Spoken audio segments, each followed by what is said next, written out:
Applied Linguistics Group uploaded this video for BS English students. Dr. KHALID MALIK, the founder, has a PhD in Applied Linguistics TESOL. Having more than 25 research papers, he taught at many foreign universities and is now in a postdoctoral study program abroad. Join Applied Linguistics Group at youtube.com/@1966Pakistani or use a QR code to join our Facebook group at Translation and cultural issues. Cultural problems in translation arise as a result of the differences between the two languages in expressing identity and lifestyle. Translators will find it difficult to translate abstract or concrete concepts in the source language or culture, SL/C, which are completely unknown in the target language or culture, TL/C. Perspective is defined in the dictionary Language Teaching and Applied Linguistics, Richardson and al. 1995-94, as culture, the total set of beliefs, attitudes, customs, behavior, and social habits etc. of the members of a particular society. For many people, culture is considered as a gateway to a given society heart, to have a close insight about its identity. In spite of its crucial role in conveying cultures through history, demonstrating and introducing cultures of different people, old nations, ancient civilizations, and even prehistoric events, thoughts, and achievements. A few writers, translation theorists, and linguists have fully discussed the problems of translating cultures in the various departments of thought. Fewer members have dealt with translating what is culturally specific either from Arabic into English or vice versa. This may be due to several reasons. On one hand, it is always difficult to make generalizations. On the other hand, interest in translation has been subservient to other ends. Language is a medium of communication that allows its users to accurately express exactly what they wish to convey. The development of a language is a gradual process that spans centuries. Within those long years, cultural, religious and geographic factors play an important role in the formation of words, phrases, and idioms, according to the needs and lifestyles of the people speaking that language. Due to these cultural and contextual differences, it becomes difficult for translators to accurately translate words or phrases from one language to the other, without losing the essence of the original text in the process. Literature and language are so closely related to culture that translating idioms, or figures of speech often seem to appear nonsensical and ludicrous in the translated language due to the difference in cultural context. The problem is that some languages are loaded with cultural terms and expressions called cultural specific. The cultural specific expressions are somehow difficult to translate. Even professional translators find it difficult to deal with them. That is because the cultural context is too vague. It represents the worldview of a society, its beliefs, emotions, and values. Thus it comprises some important factors which help in building up the information necessary to interpret the message, enable for the translator to translate easily and effectively. That's why any term, one word or an expression is said to be cultural specific when it denotes concrete objects, or abstract aspects that may be related to religious beliefs, social habits, customs and traditions or social situations, moral values, a type of cloth or a lifestyle, kind of food, economical principle, political ideology, that are specific to the culture in question. Henceforth, when translating cultures, linguistic elements should be related to the cultural context they belong to. For E. Nidar, 1964-90, the person who is engaged in translating from one language into another ought to be constantly aware of the contrast in the entire range of culture represented by the two languages. Meaning that, language is considered as a part of culture and the society's identity. For instance, according to the Maya Indians who lives in the tropical countries, there is no place without vegetation unless it has been cleared for maize field. However, a cleared field is not the appropriate equivalent of the desert of Palestine. The word desert, shra, / then represents a feature of the SC which is not found in the TC. For that reason, E. Nidar, 1964-91, argued that words are fundamentally symbols for features of the cultures. So, any lexical item can't be understood apart from the culture of which is a symbol that belongs to. Though some cultural concepts seem to be universal, however, they are not interpreted in the same way. Each language has its own interpretation according to its people's way of thinking, living style, and even their geographic position. Since as said before by Ivere, 1981, 56, that languages are equipped and lexicalized differently. The interpretations may be completely different as they may just slightly different, subtle overlaps. The differences between cultures and life perceptions from a society into another may cause a lot of problems to translators. They create a lot of gaps which lead to plenty of overlaps between language pairs. Hence the translation task is going to be too complicated. Tellier et al., 1998, 58, argued that, for example, the Russians understand conscience as the presence of God in one soul, whereas the English view it as knowledge of good and evil. One can notice that the Russians' perception of such a term, conscience, is roughly the same as the Arab Muslims' perception. Both languages consider it as religious concept. For Arab Muslims, good and evil are all related to religion. God is only the one truth, to do well is to obey God, to do evil is to disobey God. For them, the conscience is feeling the presence of God all the times and everywhere. So, the translator who ignores such cultural specificities would not be able to recognize the different ways of perception, which do exist between people, languages, and cultures.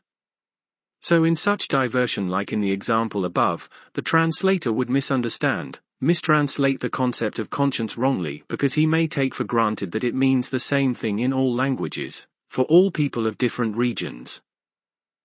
Cultures cause a lot of problems. That is why translators are required to be competent not just at the linguistic level, rather at the cultural level. Let's consider how Russians translate the expression House of Commons.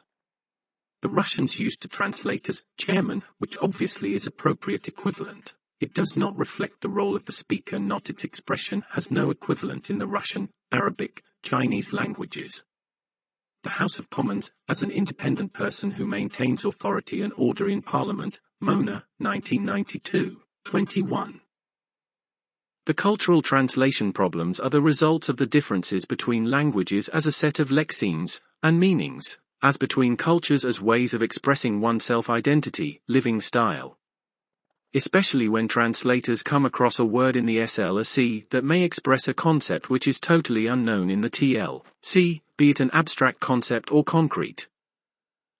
In 1992, Mona Baker stated that S.L word may express a concept which is totally unknown in the target culture. It can be abstract or concrete. It may be a religious belief, a social custom, or even a type of food. In her book, In Other Words, she argued about the common non-equivalence to which a translator come across while translating from SL into TL, while both languages have their distinguished specific culture. She put them in the following order. A. Culture-specific concepts. B. The SL concept, which is not lexicalized in TL. C. The SL word, which is semantically complex. D. The source and target languages make different distinction in meaning. E. The TL lacks a superordinate. F. The TL lacks a specific term, hyponym. G. Differences in physical or interpersonal perspective.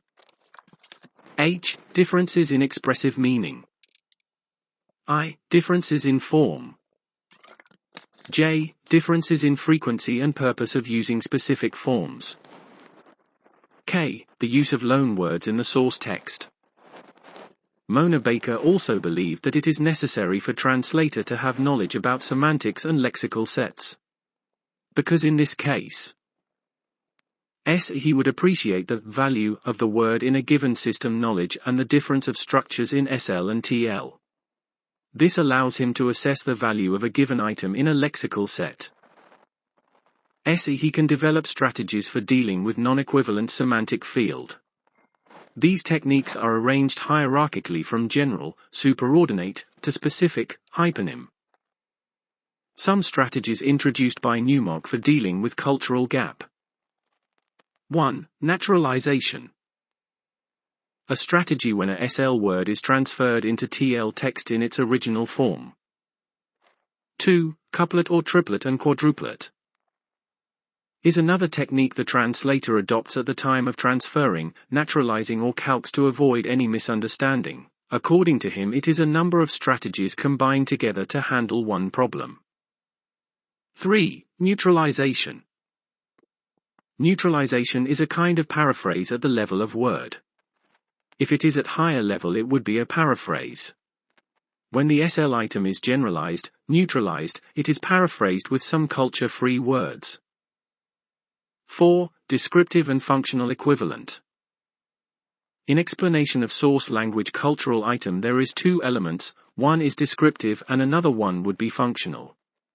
Descriptive equivalent talks about size, color, and composition. The functional equivalent talks about the purpose of the SL cultural specific word. 5. Explanation as footnote. The translator may wish to give extra information to the TL reader. He would explain this extra information in a footnote. It may come at the bottom of the page, at the end of chapter, or at the end of the book. 6. Cultural equivalent. The SL cultural word is translated by TL cultural word. 7. Compensation. A technique which is used when confronting a loss of meaning, sound effect, pragmatic effect or metaphor in one part of a text. The word or concept is compensated in other part of the text. In 1992, Lawrence Venuti mentioned the effective powers controlling translation. He believed that in addition to governments and other politically motivated institutions which may decide to censor or promote certain works, there are groups and social institutions which would include various players in the publication as a whole. These are the publishers and editors who choose the works and commission the translations, pay the translators and often dictate the translation method. They also include the literary agents, marketing and sales teams and reviewers. Each of these players has a particular position and role within the dominant cultural and political agenda of their time and place. Power play is an important theme for cultural commentators and translation scholars.